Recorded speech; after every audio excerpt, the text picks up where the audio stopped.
Muy buenas tardes. Voy a probar sin micrófono. Si no escuchan, entonces hagan señales así. Voy a entender. ¿Listo? ¿Y quién estaba? Algunos no estaban, pero ¿quién estaba la última vez que pude compartir acerca de algo en la misión? O alguien, o un título para la iglesia y los creyentes en la misión. ¿Se acuerda? Embajadores. Listo. Y también la vez anterior, ¿cuál era? Ya eso ya fue varias semanas, pues. Testigos en la misión y después embajadores y ahora nuevo templo y sacerdocio en la misión. Y pues la última vez empecé hablando de cómo habíamos visitado a la embajada americana, donde pues supuestamente vive, trabaja el embajador. Y es un lugar tremendo, pero ahora toca mencionar otro lugar que también es un lugar demasiado bonito. ¿Quiénes han visto el Templo de Mormón, que está en el 127 con Autopista Norte, no? Se nota, es un palacio tremendo. Pues no tenemos, hoy no es el momento para hablar del mormón se hace parecer a la verdad, al cristianismo, pero no tiene muy poco en común. Es totalmente otra religión y las cosas que pasen dentro de ese templo pueden ser bastante raros, pero eso no es el punto de hoy día, sino de contemplar un ejemplo de un templo como un lugar bastante bonito como edificio. Obviamente no estamos hablando hoy de un edificio, pero sin embargo empezamos así. ¿Cuál es el punto de un templo? Pensando en el edificio. De los templos del mundo, ¿cuál es el propósito? Vienen gente, se congregan. ¿Por qué se congregan ahí? ¿Qué es lo especial de ese lugar? Para alabar a qué cosa? A un Dios.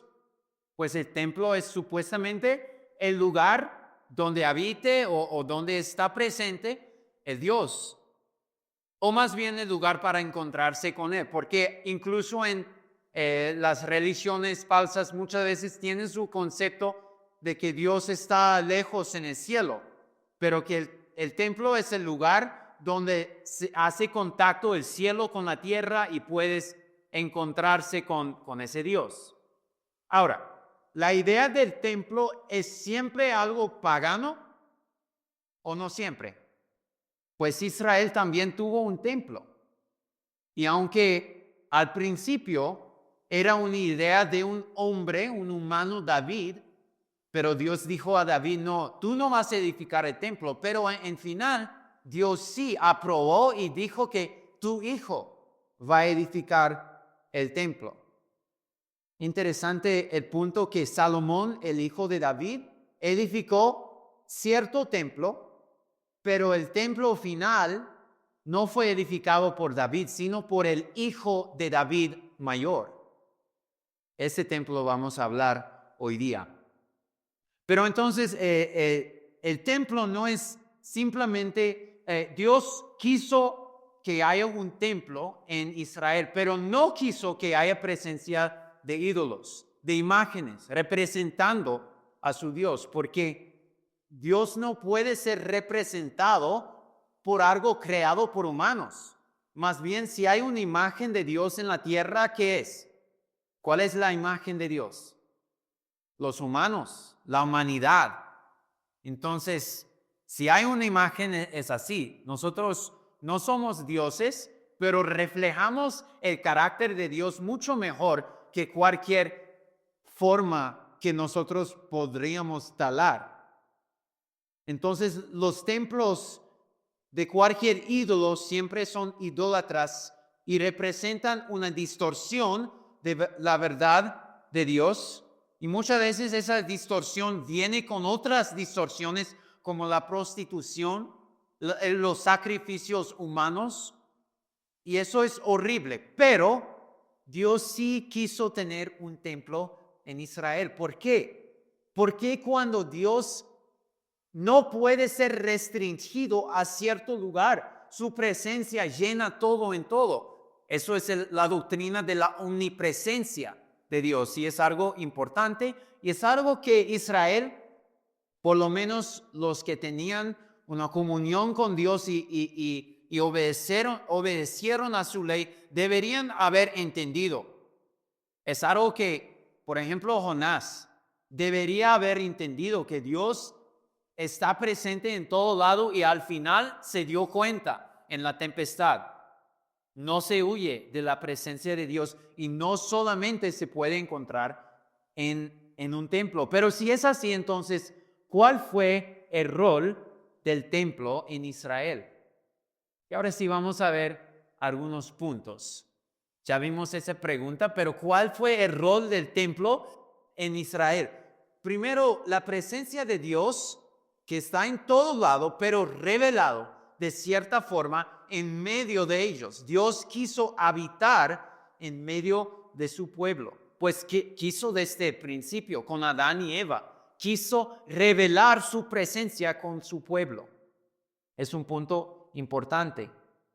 Segundo, el templo era el lugar donde puedes adorar a Dios y presentar sacrificios y todo. Entonces, muy integral al cumplimiento de la ley del pacto que Dios había dado por medio de Moisés. Pero falta tiempo para revisar los detalles.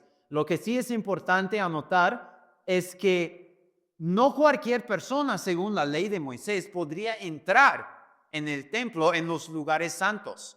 ¿Quién podría entrar en el santuario, en el lugar santísimo, por ejemplo? El sumo sacerdote, ¿cuántas veces? Una vez al año, correcto. Entonces no era para cualquier, pero sí, era el templo en sí tenía espacios amplios afuera donde toda la congregación podrían llegar para presentar sus sacrificios, para que los sacerdotes que representan al pueblo delante de Dios y representan a Dios delante del pueblo, ellos entrarían llevando el sacrificio del pueblo para ofrecer a Dios. Y una vez al año entrarían el sumo sacerdote hasta el lugar más santo de todo el templo para representar a todo el pueblo delante de Dios. Pero es más, así, ya hice ese punto, sacerdotes representarían al pueblo delante de Dios y también representarían a Dios delante del pueblo en cuanto a deberían instruir al pueblo cómo es respetar, honrar, adorar, obedecer a Dios. Pero es más, el templo también existía para que las naciones también conocieran y buscaran a Dios. Cuando Dios escogió a Israel, siempre tuvo en mente desde el llamado de Abraham. Dice que iba a bendecir no solamente a Abraham y a Israel, sino a las naciones de la tierra. Dios siempre tuvo en mente bendecir y restaurar a la humanidad entera y no solamente a los israelitas. Bueno, a los que se arrepientan y hoy en día los que confiesen y son salvos por medio de Jesucristo.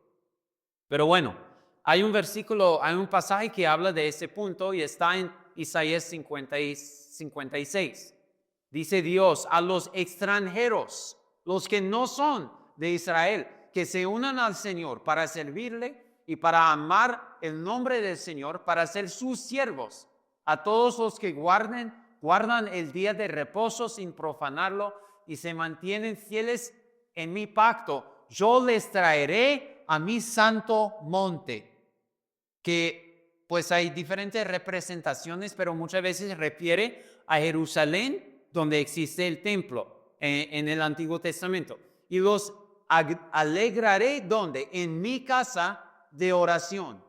Sus holocaustos y sus sacrificios serán aceptados sobre mi altar, porque mi casa será llamada casa de oración para todos los pueblos. Ahora, hemos visto algunas cosas, algunos puntos, roles del templo en Israel. La pregunta es, ¿cumplió con esos roles? Pues en cierto sentido, a veces sí, pero pasó muchas cosas en Israel. No obedecieron al pacto, ¿verdad? Quebrantaron al pacto hasta el punto de dejar de ofrecer los sacrificios correctos o de ofrecer los sacrificios el día domingo, no sé si fue el día domingo, y regresar a la casa para asesinar a su vecino o para quebrar la ley de Dios en muchas otras formas y pensar, pues ofrecí mi sacrificio, entonces todo bien. No, eso no es el punto. Y muy pocas veces fue Israel luz para las naciones, para invitarles a honrar a Dios y adorar en su templo como deberían haber sido luz, o a través de la adoración en su templo. Incluso, ¿qué pasó cuando Jesús visitó al templo? ¿Se acuerdan? ¿Qué encontró en el templo? Negocios. Mateo 21. Jesús entró en el templo y echó fuera a todos los que compraban y vendían en el templo. También volcó las mesas de los que cambiaban el dinero y los asientos de los que vendían las palomas. Y les dijo, escrito está, hemos visto esa frase, está en Isaías 56, mi casa será llamada casa de oración, pero ustedes lo están haciendo cueva de ladrones. Por si acaso, esa siguiente frase, no me acuerdo de qué pasaje, pero viene de un pasaje del Antiguo Testamento cuando Dios dice, no se confíen en el templo, diciendo que aquí está el templo del Señor, entonces Dios no va a tocarnos.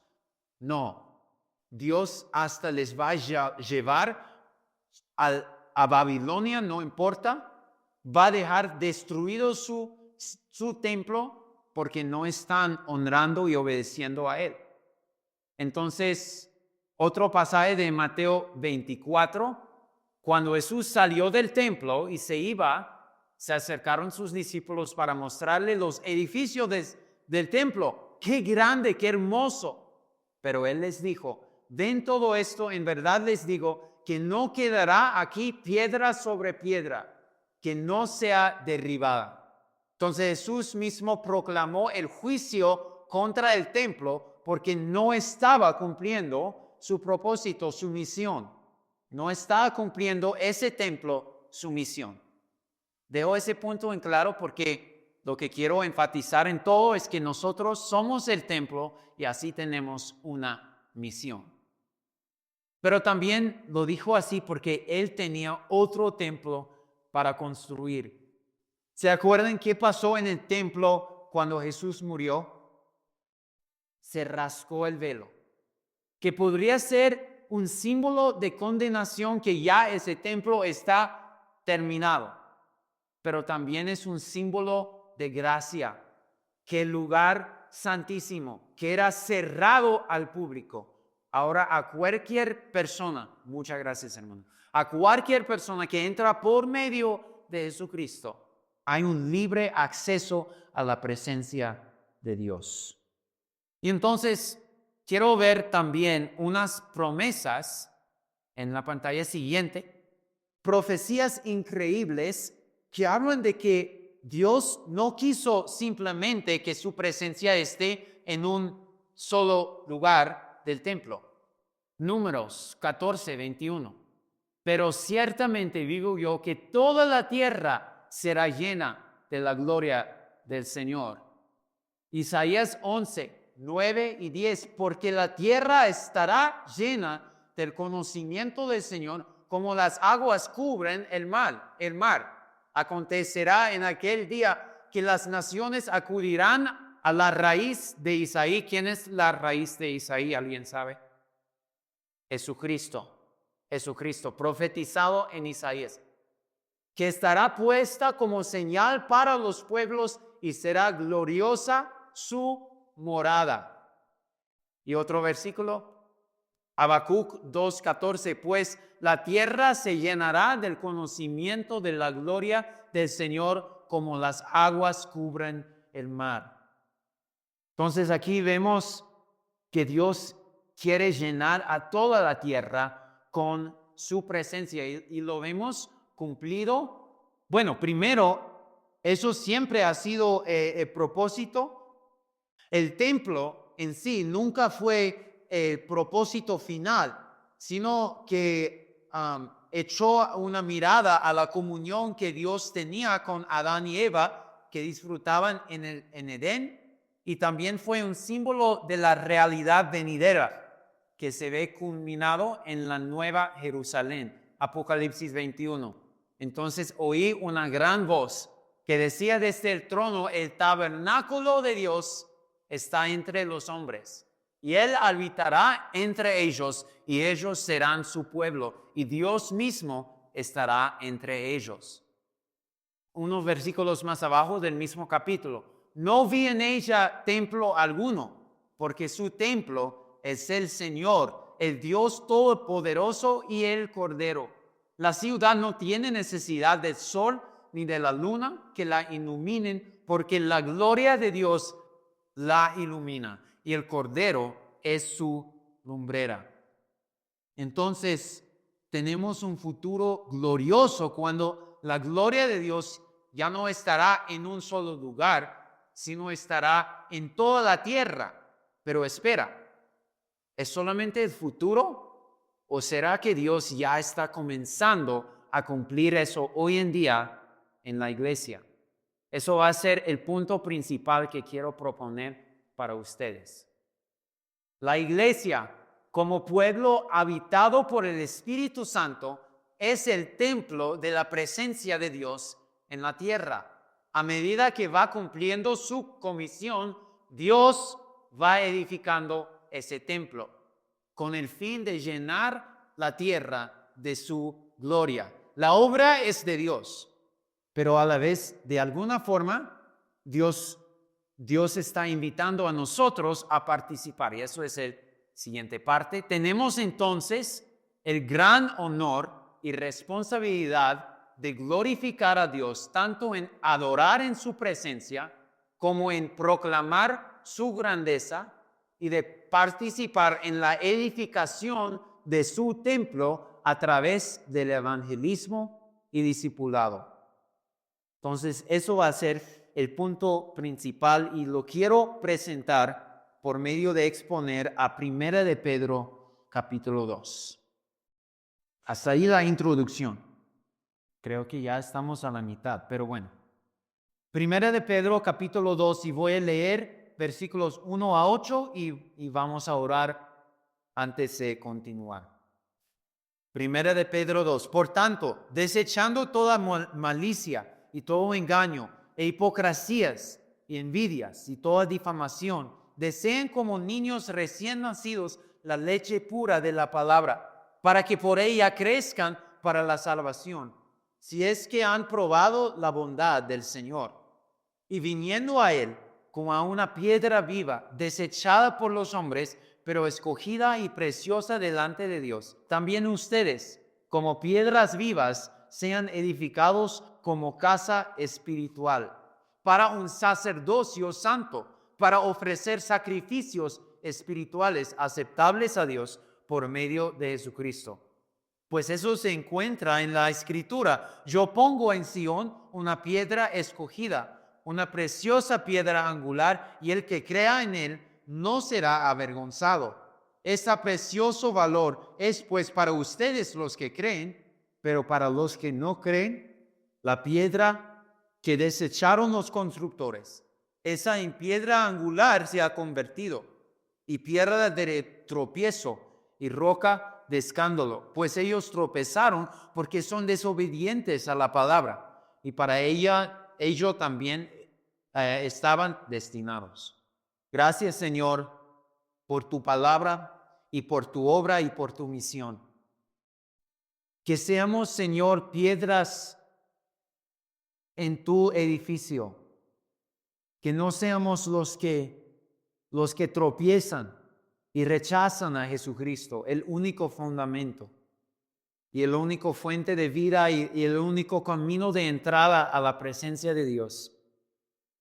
Señor, también que llevemos ese mensaje a los que necesiten escucharlo desesperadamente. En el nombre de Jesús. Amén. Entonces, quiero poner unos 3 o tal vez 4 puntos. Y el primero en base de ese pasaje es el fundamento del nuevo templo. En los primeros 3 versículos, bueno, ya podemos ver aquí una comparación con un niño. Un niño un bebé recién nacido debería desear la leche y debería crecer. No es la última vez que va a hablar de esa idea de crecer, porque como edificio y templo también estamos creciendo de cierta forma. Pero, pues una pequeña comparación, simplemente exponiendo esos versículos, un bebé debería crecer, ¿sí o no? Hubo un tiempo con Luca, que eso es Luca antes de nacer, después de nacer, y un mes, 2 meses, no me acuerdo, después de nacer. Pues pasó un tiempo cuando Luca no estaba comiendo muy bien y no estaba creciendo. Unos 2 meses pasaron sin que subió de peso. Nosotros estábamos bastante preocupados. Buscamos doctores, buscamos a alguien que nos ayude tal vez con la lactancia. En fin, tuvimos que usar, ¿cómo se llama? La fórmula. Empezamos a darle aguacate, cosas sólidas, porque ya en ese tiempo ya había cumplido 6, 7 meses. Gracias a Dios empezaba a crecer, pero cuando empezaba a comer cosas sólidas, y ahora no tiene ningún problema, come alto, mucho, ustedes conocen. Pero entonces un bebé debería crecer, pero ¿sabes? Para crecer bien, un bebé necesita su familia. Un bebé no puede vivir, no puede crecer si no tiene cuidado de sus papás y de su familia.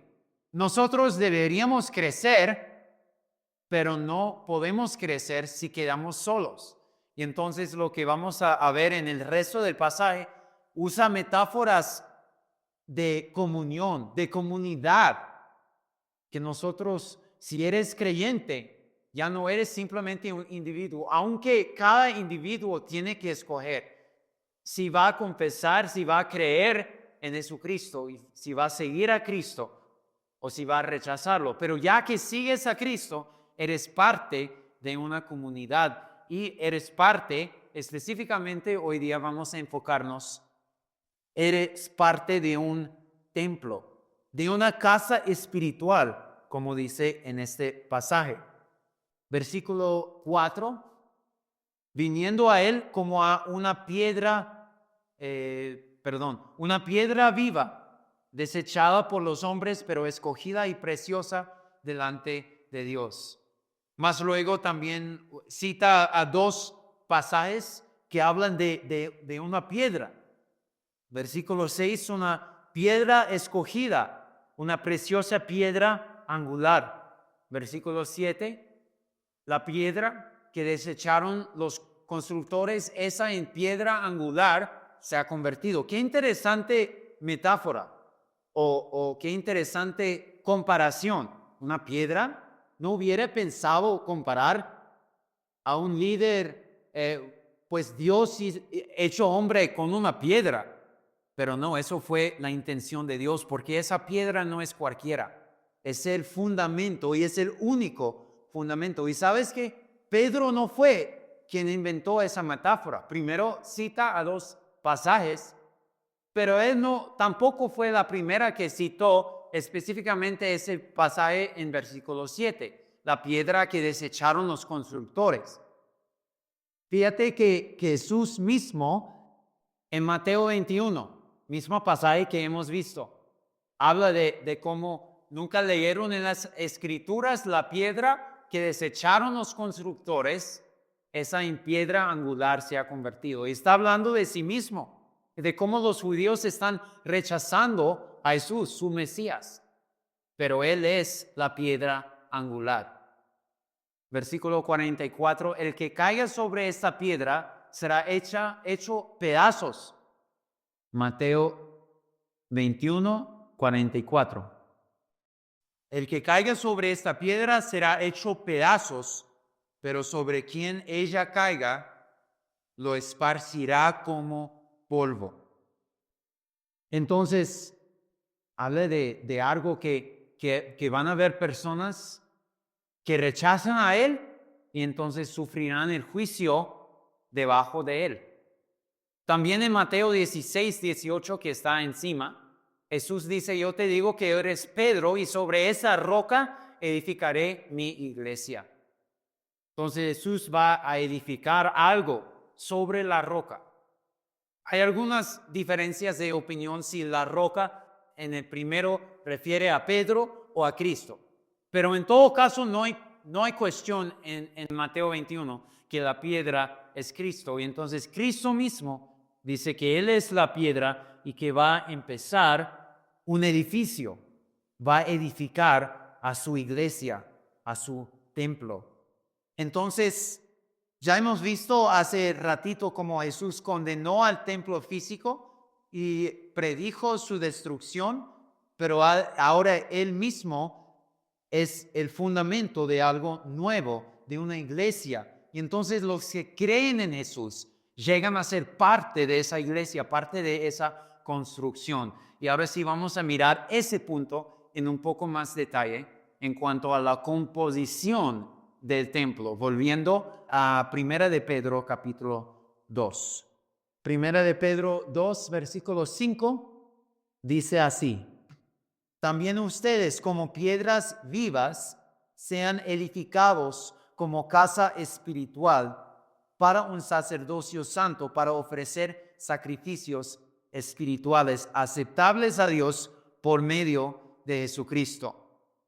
Entonces, el templo está construido por Dios, pero con las personas que vienen a creer en Jesucristo. Los que llegan, como decía en versículo 4, los que vienen a Él como a una piedra viva. Entonces, nosotros somos la construcción.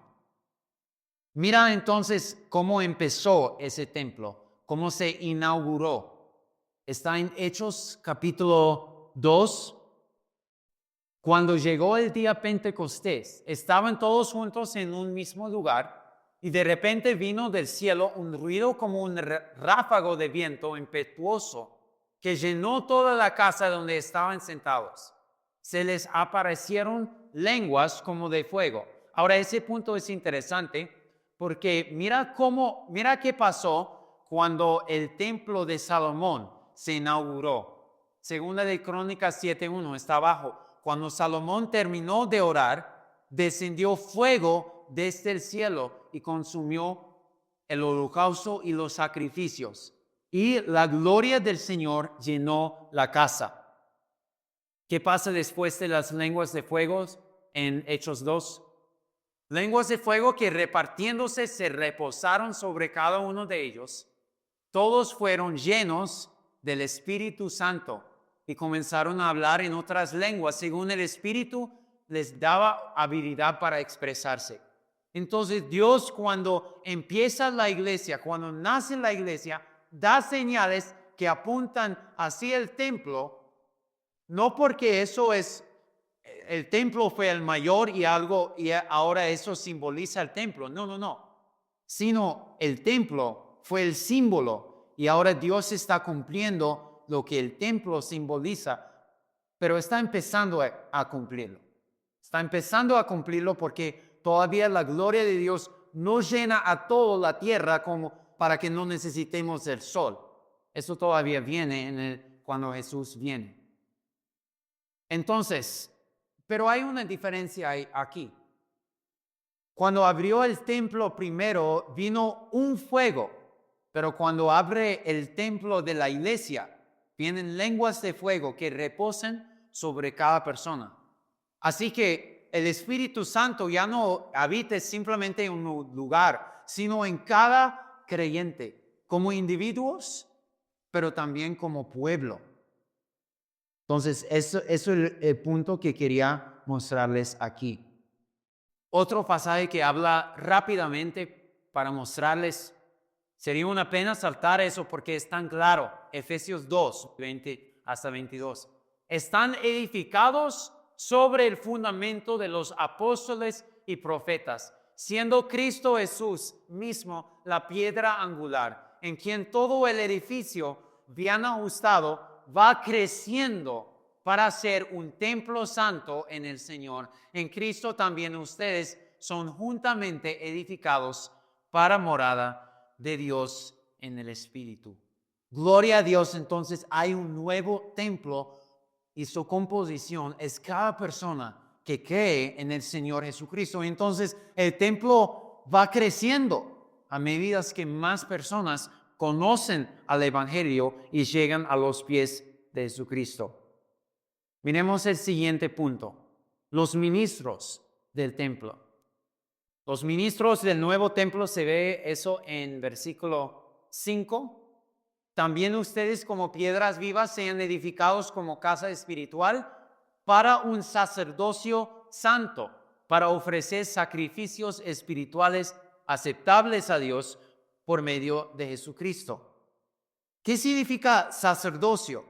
Bueno, ya hice el punto antes, que el sacerdote representa al pueblo delante de Dios y representa a Dios delante del pueblo. Pero la cosa tal vez más fundamental es que el sacerdote tiene el privilegio de entrar en la presencia y ministrar en la presencia de Dios. Y ahora nosotros tenemos ese privilegio. ¿Se acuerdan qué pasó cuando los dos hijos de Aarón, no yo sino el otro, cuando los dos hijos de Aarón decidieron en su capricho, tal vez embriagados, ebrios, llegaron a sacar fuego y decir, nosotros vamos a hacer ofrecer ese incienso a Dios a nuestra manera? ¿Qué pasó? Murieron. No cualquier persona puede entrar en la presencia de Dios. Y pues se ve incluso en este pasaje en versículo 7 y 8. Y en otros pasajes del Nuevo Testamento. Todavía Dios es santo. No es que Él fue santo en el Antiguo Testamento y ahora no le importa la santidad. Todavía Él es santo.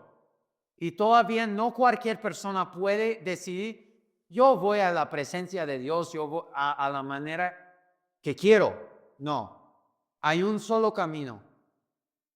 Y lo dice aquí en ese versículo, para ofrecer sacrificios espirituales aceptables a Dios por medio de Jesucristo. Solamente los que están en Jesucristo pueden llegar. Y entonces, por si acaso, si alguien no está seguro de estar en Jesucristo, arregla eso.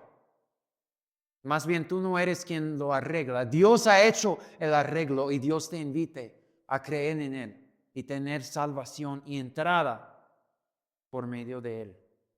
El privilegio que Adán y Eva perdieron de estar en la presencia de Dios con libre acceso para disfrutar de la adoración plena en su presencia. El privilegio que apenas probaron ciertos sacerdotes en Israel, pero después Adán y Eva cayeron, después Israel se cayó.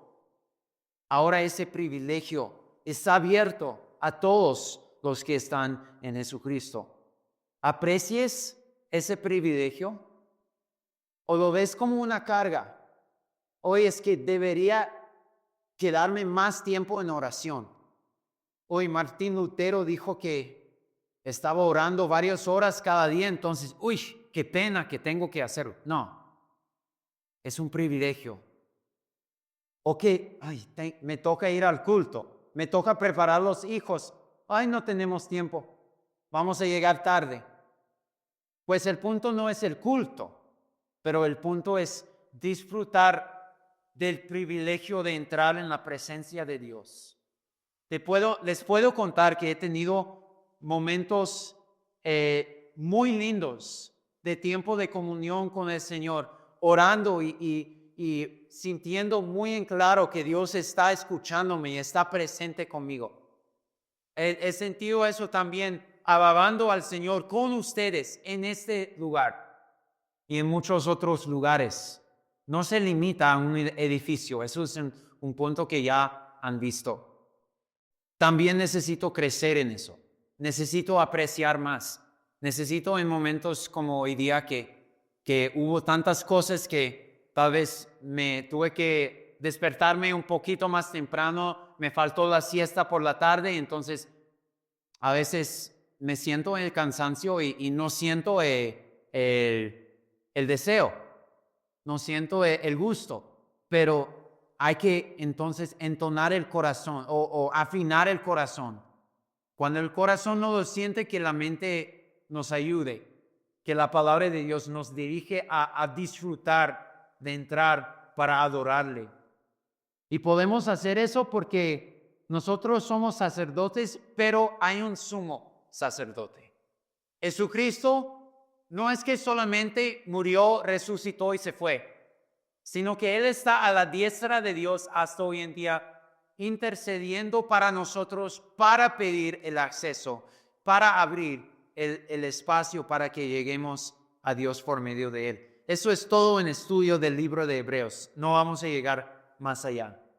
Pero si conoces a Jesucristo, entonces tenemos entrada por medio de Él. Y es más, mira cómo describe a los creyentes en versículos 9 y 10. Pero ustedes son linaje escogido, real sacerdocio, nación santa, pueblo adquirido para posesión de Dios, a fin de que anuncien las virtudes de aquel que los llamó de las tinieblas a su luz admirable. Ustedes en otro tiempo no eran pueblo, pero ahora son el pueblo de Dios. No habían recibido misericordia, pero ahora han recibido misericordia. Hay bastantes cosas aquí. Voy a hacer 3 observaciones, pero muy rápidos, por el tiempo que nos queda. El primero es, qué asombroso el llamado que tenemos. Escogidos por Dios mismo, real, en servicio al Rey, pero también en Apocalipsis ya vemos que somos reyes y sacerdotes. ¿Qué más? Posesión de Dios, pueblo de Dios.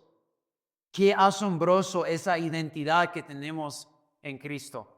Pero no sería fiel al texto si no les mostrara esa comparación, porque Pedro tampoco inventó esos términos, sino que los sacó de Éxodo 19. Dios está hablando con Israel y dice, ahora pues, si en verdad escuchen mi voz y guarden mi pacto, serán mi especial tesoro entre todos los pueblos, porque mía es toda la tierra. Ustedes serán para mí un reino de sacerdotes, es decir, iban a ser un testimonio a todas las naciones de cómo es una nación en la presencia de Dios, para que también las naciones pueden llegar a conocer a Dios por medio de Israel. Y una nación santa. Esas son las palabras que dirás a los israelitas. Pero ¿qué de esa parte? Si en verdad escuchan mi voz y guardan mi pacto, ¿escucharon? ¿Guardaron el pacto? No. Y entonces el privilegio que perdió Israel, que por si acaso también fue el mismo privilegio que Dios quiso para Adán y Eva y la humanidad que perdieron en el pecado, de ser el tesoro de Dios, sacerdotes en su presencia, nación santa, santa, sin mancha delante de Dios. Pero ese privilegio ahora está abierto a nosotros por medio de Jesucristo.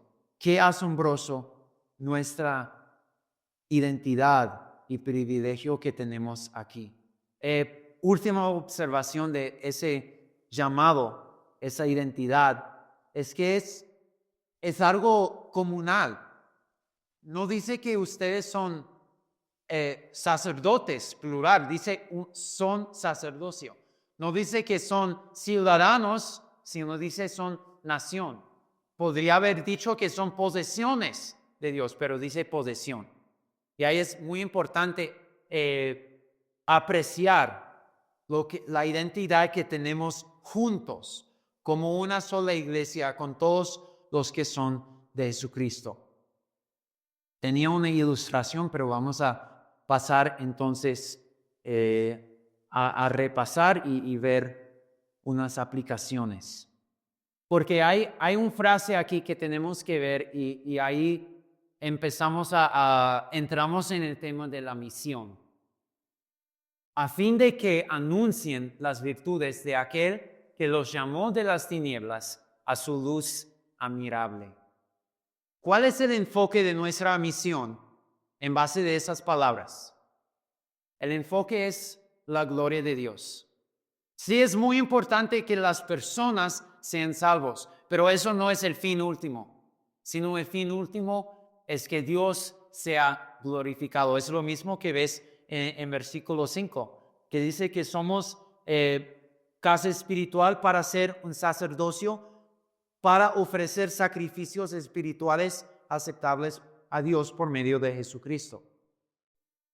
Me hace acordar ese pasaje de anunciar las virtudes de los salmos. Hay varios salmos, pero por ejemplo, Salmo 96, canten al Señor, bendigan su nombre, proclamen de día en día las buenas nuevas de su salvación. Interesante que se escribió eso en el Antiguo Testamento, pero se aplica a nosotros también. Cuenten su gloria entre las naciones, sus maravillas entre todos los pueblos. Entonces, compartir el evangelio no es simplemente decir a una persona, eres perdido y necesitas ser salvo y puedes tener vida eterna, sino es magnificar a Jesucristo. Jesucristo, Dios te amó por medio de Jesucristo.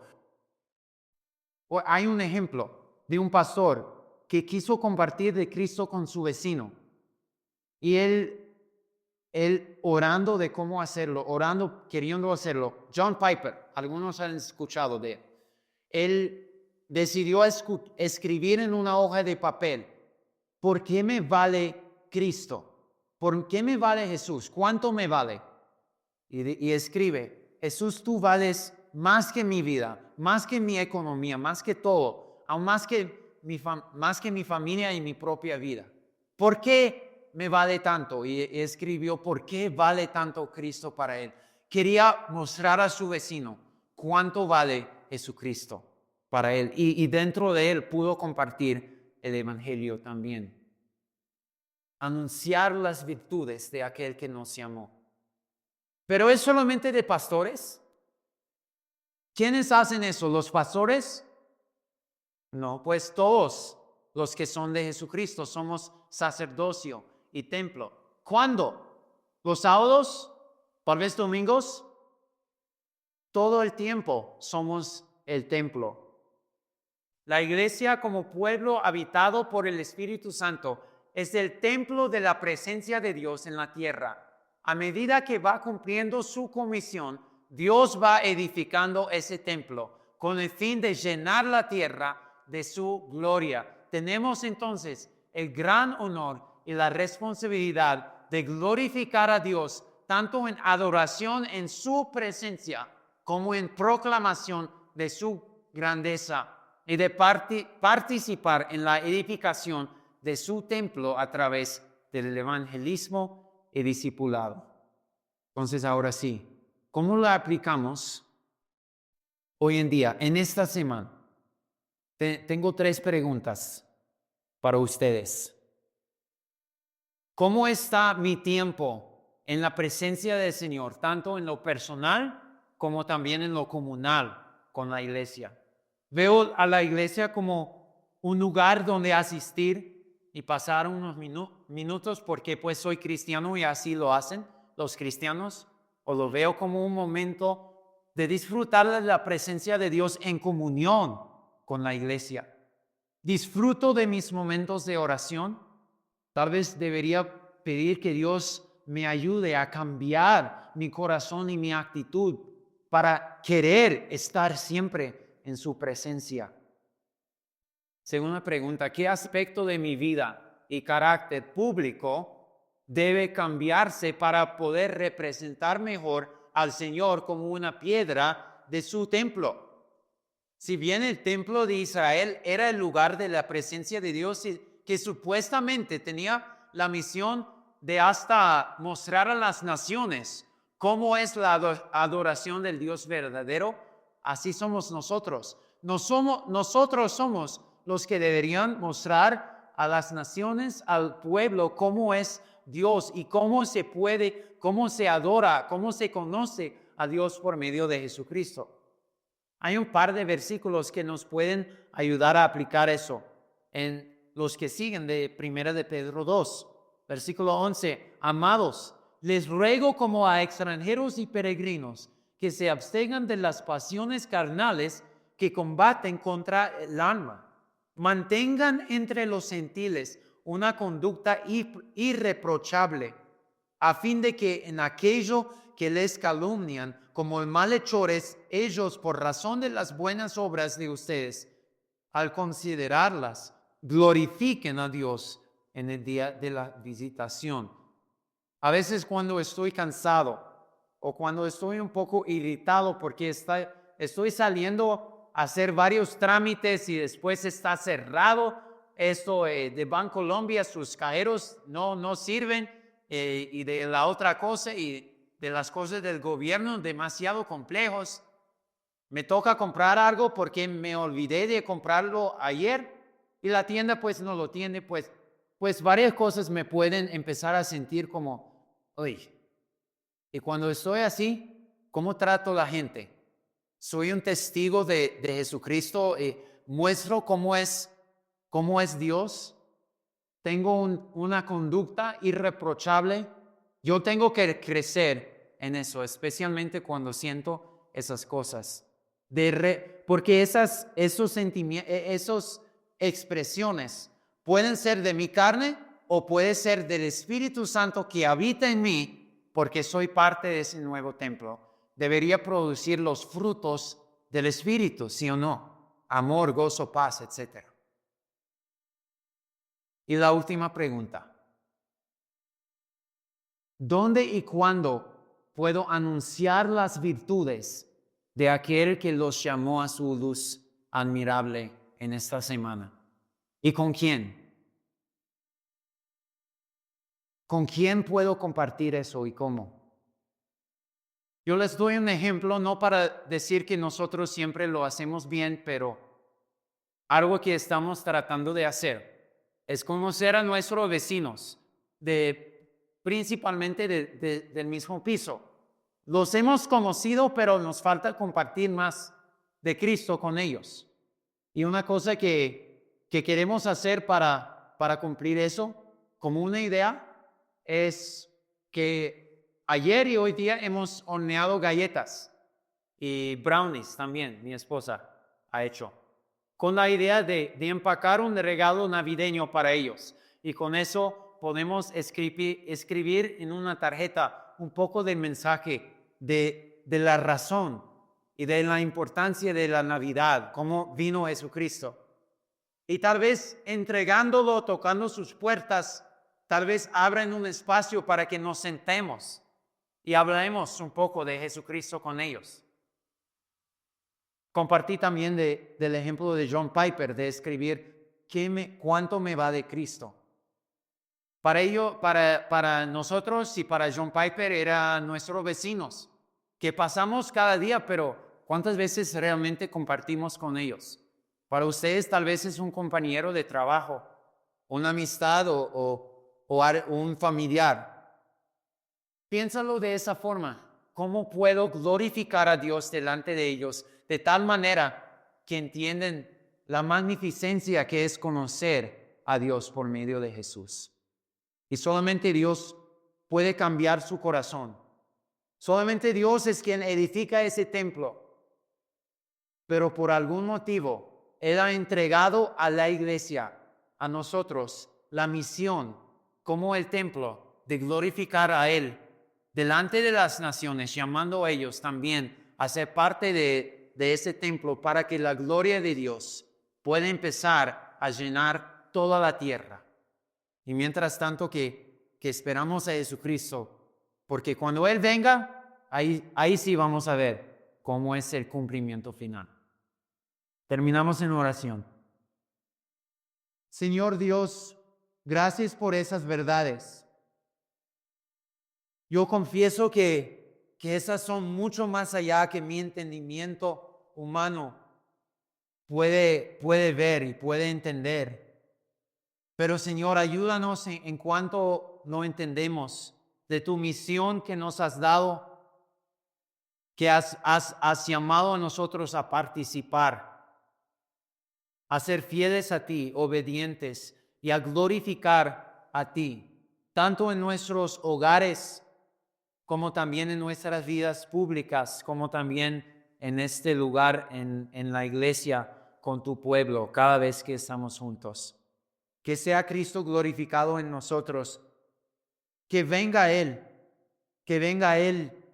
para llenar la tierra una última vez de tu gloria y para que todo queda, que Dios sí sea glorificado en todo. En el nombre de Jesús oramos. Amén.